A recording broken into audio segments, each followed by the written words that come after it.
fine, good afternoon, everyone. This is Patricia, and I am traveling for history. I'm in Rockingham, Vermont today, about 2 hours south of where I live, close to the New Hampshire border, actually. And this lovely cemetery here is adjacent to the Rockingham Meeting-House, which was declared a National Historic Landmark in 2000. Which includes not only the meeting house, but also the receiving vault, which I'll show you as I'm leaving, and this cemetery. So I'm going to do a really quick tour of this because sunset is about an hour from now. So anyway, I've never been here before, but I know I want to make a beeline for this grave marker right here. I just find this so intriguing.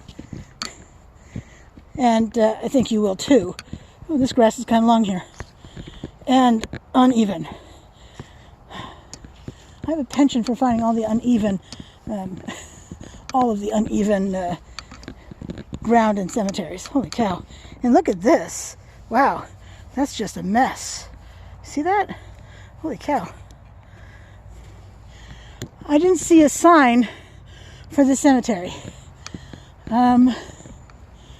So I don't know if it has a name. And if it does, I just don't know what it is. Louis Olcott, born April 6, 1801, died January 31, 1892. His wife, Mary Olcott, born October 6, 1807, died April 8, 1884. He outlived her.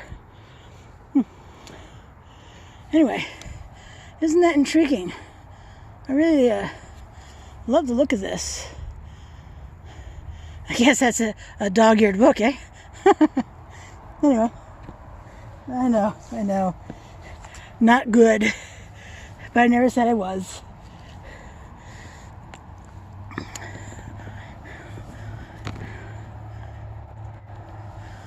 All right. Oh, hydrangeas. That's what these are. I have asked in multiple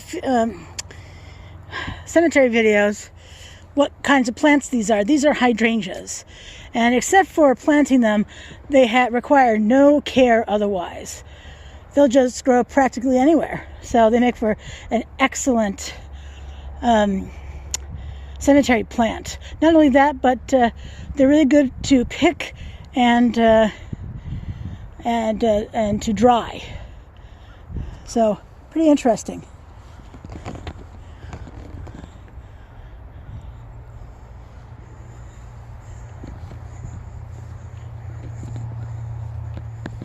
This is an interesting one, isn't it? Huh. All these urns around it. Oops. It's so unfortunate that we really cannot read who this is. I mean, I can't anyway, and this one is buried under this leafy stuff. Wow. Lovely entrance to it and everything.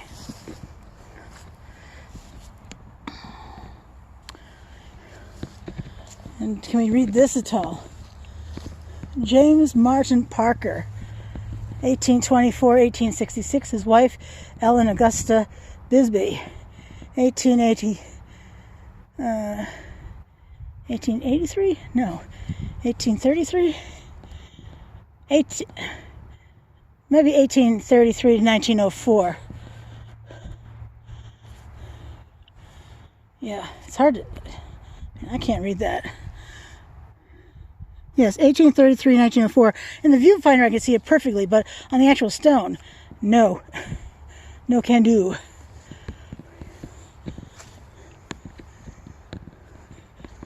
And let's make a beeline for this over here. If you come to walk this ground is very uneven. It's, I don't know if it's quite a trip hazard, but I know on the other side, just outside of the cemetery, I stepped in something and thought, whoop, there goes my ankle. But thankfully not. I still have a 2-hour drive home. It is all highway though, so that's a plus. Wow. This gate and fencing has had a better day. Wow. My best bet is this is iron. You can see the really old part over here of this cemetery. Wow. Do not grow trees or you're going to have problems with roots. But wow. The entrance is on the other side, we can see, and it looks like it would have had a gate as well. And let's see. Oh yeah, we have our usual obelisk, the Egyptian symbol of eternal life, which is sort of fitting with Christian culture, isn't it? With the eternal life once one dies.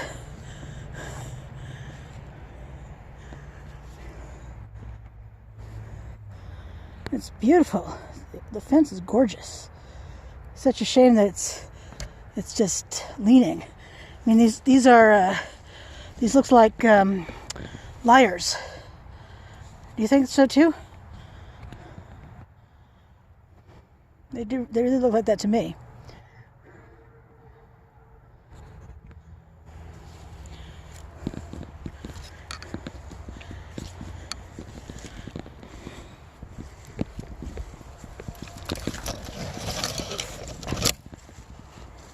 Tree. So you can see right here, this was the entrance, and we can see, looking at this piece right here, that this would have been the latch for the gate, and fairly likely where the other side of the gate would have been positioned as well. I just love this. Someone has a wreath here. Huh.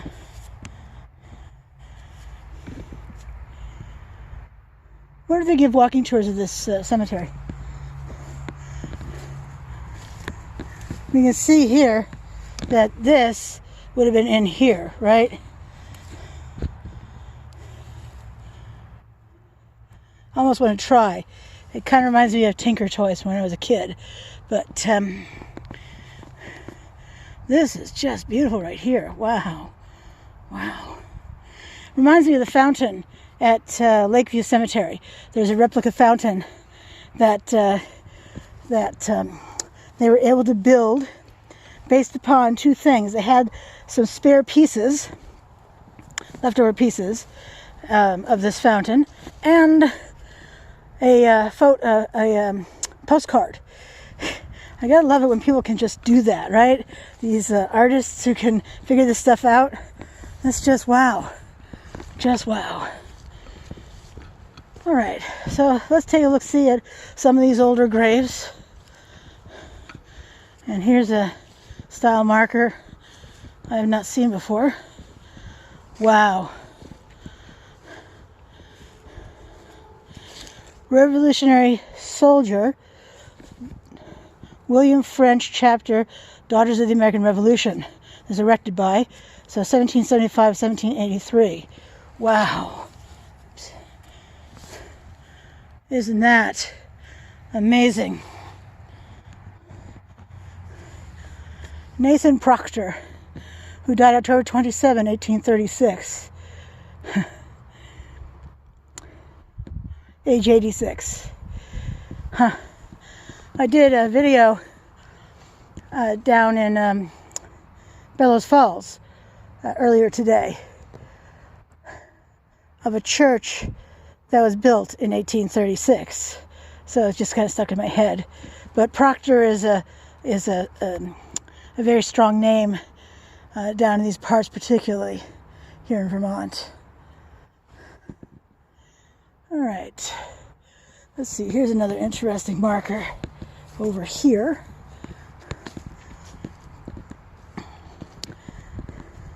And look how easy this is to read. Holy cow. I mean, wow, easy to read. In memory of Mrs. Yorana Ellis, who died August 16th, 1812, in the 63rd year of her age. Wow. Wife of John Ellis. That is incredibly unusual. Normally you can hear me say that I can't read it unless I'm looking through my viewfinder, but plain as day.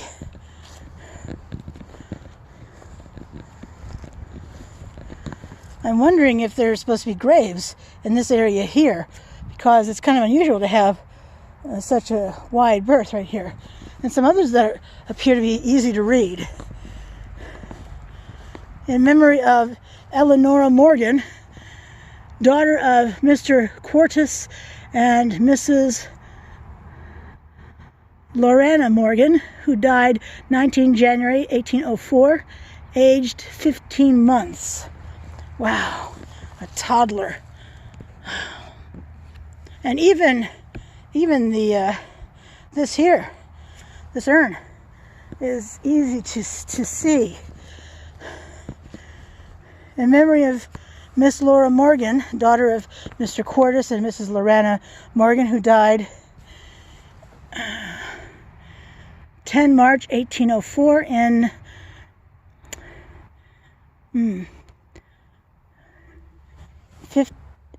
15th year. I can't quite make that out. But I think once I look at the photograph, I'll be able to.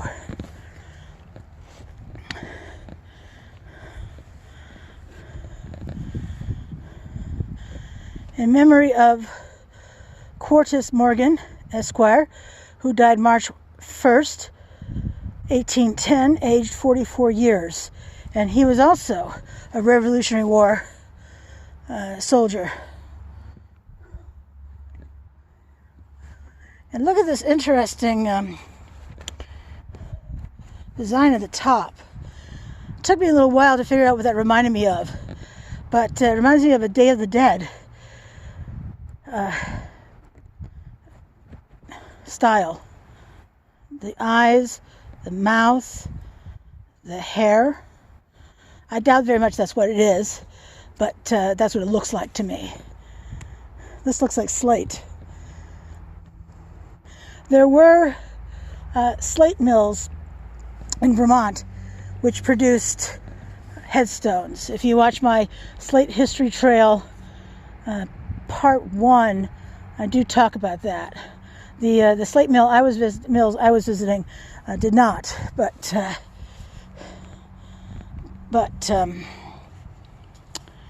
these definitely look like slate. This is Lorana, wife of Quartus Morgan, died August 24, 1857, aged 88. I hope those were good years for her. With such old headstones. And frost heaves are working their way, aren't they?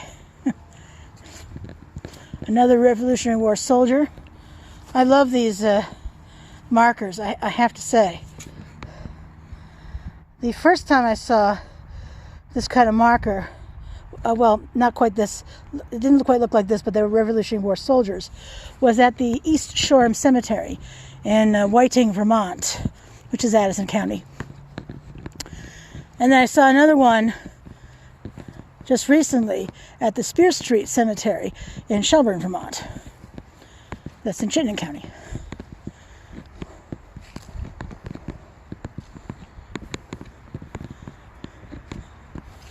Isn't this interesting?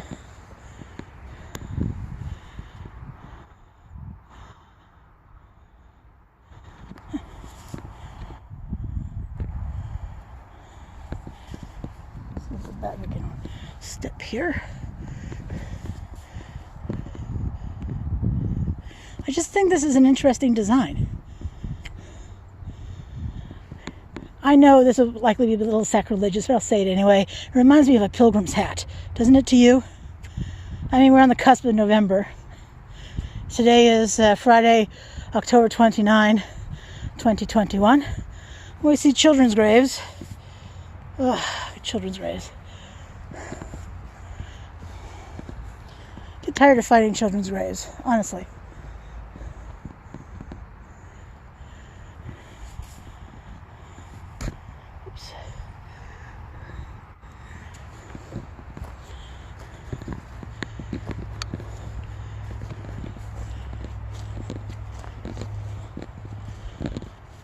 Well, this is definitely the oldest section. It's right over here.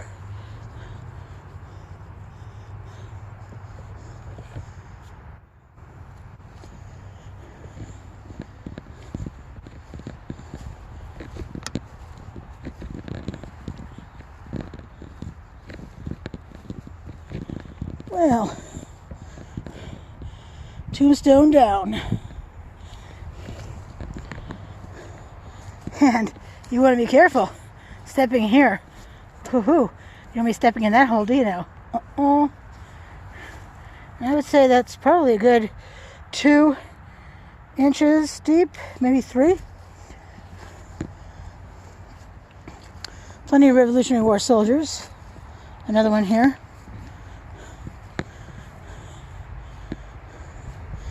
In memory of the son of Mr. William Stearns and Lasdia, his wife, who died August 16, 1803 by the means of a fall in his 10th year. Egads. And this is William Stearns, the father, right here. I wonder if this is his wife behind this headstone. Oh, Lydia. Yes. Just so you know, moving the headstone was heavy to move.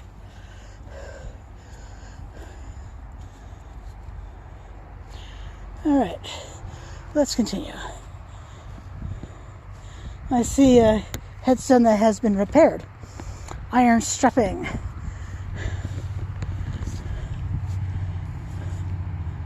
I saw this at the East Shoreham Cemetery as well, and I also saw it at I think St. Catherine's Cemetery in Shelburne, Vermont. This stuff right here. All right,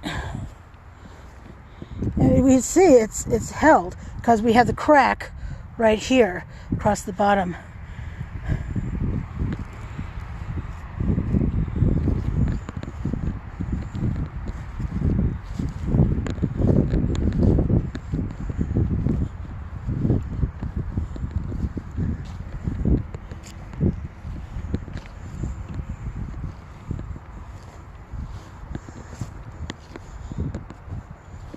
This one does look newer than the others.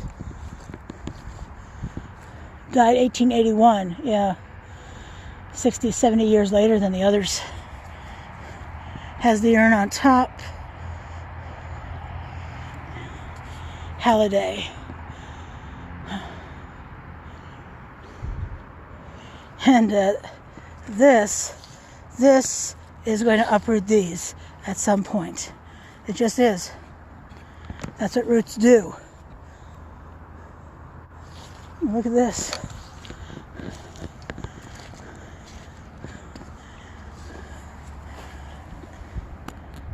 Definitely for flowers. And it has water in it. Don't know if you can see that, but there is water in there. In fact, let me snap a picture of it just because I can.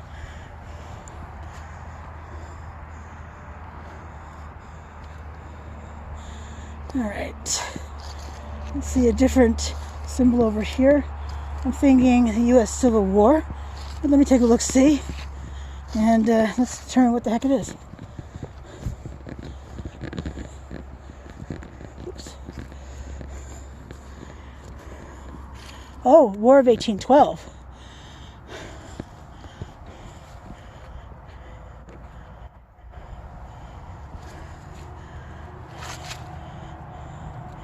And Hazleton, born 6 June 1788, died 14 February 1853, aged 64 years, 8 months, 8 days.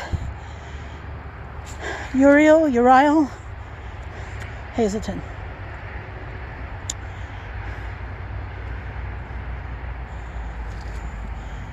He was a lieutenant. Wow.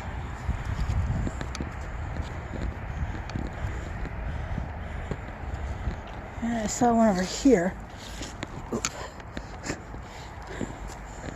Hills. Oh yeah, another one. Another Revolutionary War soldier.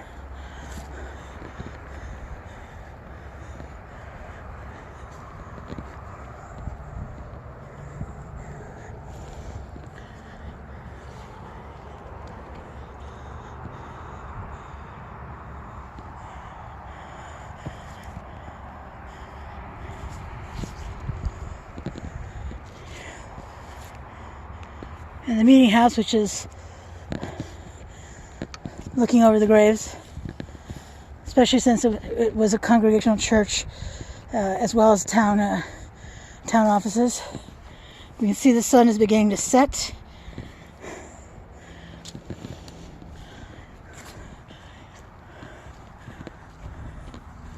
Wow, this person died in 1951. Wow.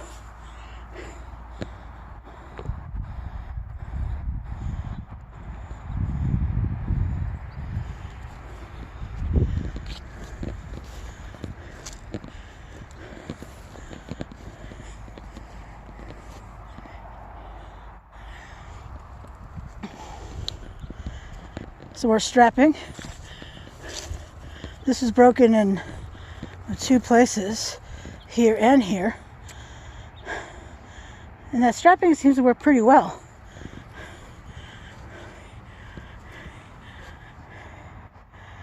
I wonder if she expected anyone else to be on this stone with her, since there's plenty of room for other writing, right? But no.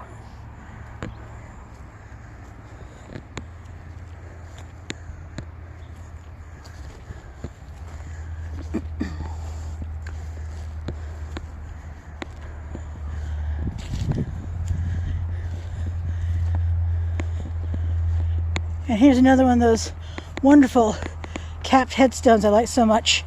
I've pointed these out wherever I've seen them. So the Village Cemetery in Shelburne, Vermont, as well as I think Spear Street Cemetery in Shelburne, Vermont also. I just love that look. It looks so finished.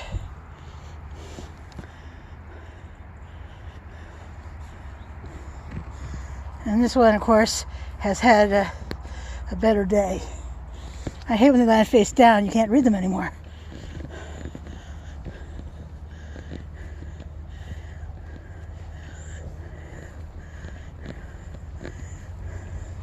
That's quite an impressive fence post, isn't it?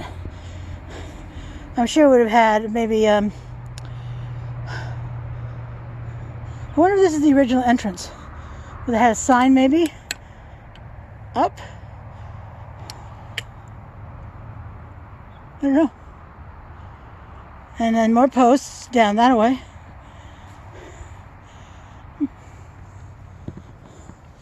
We have these as well. Much newer granite.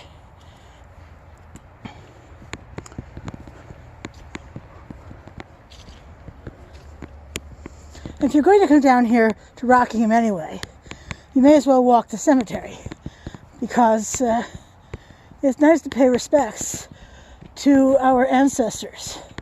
Now, I'm not from here, but I've lived here most of my life, and I still like to pay my respects to these folks. Perhaps that's just the historian in me. Hard to say. Look at those gorgeous fall colors too. Wow, that red tree there. Man. The vibrant hues. The Munger Street Cemetery in New Haven, Vermont had a spectacular red leaf tree. In fact, it had one near the entrance and some along the back as well. Wow, just spectacular. All right. Well, this is all I'm going to walk of this particular cemetery. And again, I don't know the name of it. Maybe I'll see the name as I drive by. And if I do, I'll put it in the title of this video. But I'm going to, if I can't find a name for it, I'm just going to call it the Rockingham Meeting-House Cemetery, for lack of a better name. Alrighty, well, again, thank you so much for coming with me today.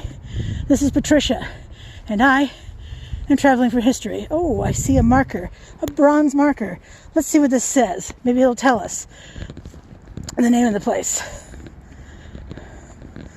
Oh, well, it's time of the Rockingham Meeting-House.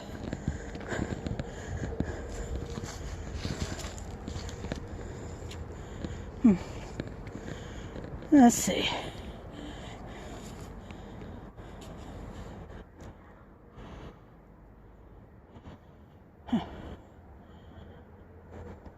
Does not tell us the name of the cemetery. But it does mention that this rare 18th century New England meeting house of the second period, styled in the Georgian manner and unmatched among surviving New England meeting houses, its barn-like massing and austere appearance evoke medieval and Puritan forms. This is the most intact 18th century public building remaining in Vermont. Huh.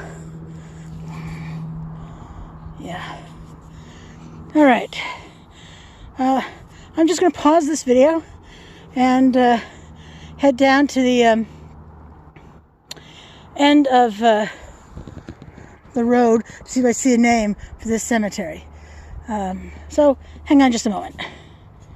There's certainly a beautiful stone wall here, but no name on it that I can see. Well, actually, what is this over here?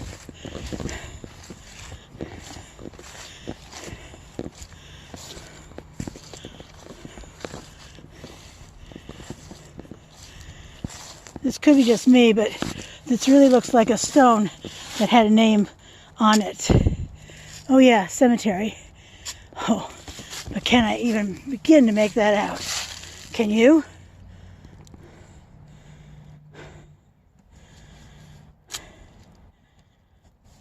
This word here looks like meeting house, but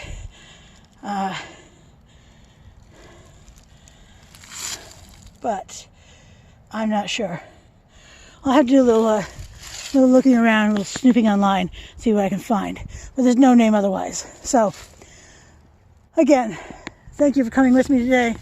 I truly appreciate it. And until we meet again, you have a great evening. Thanks so much. Bye.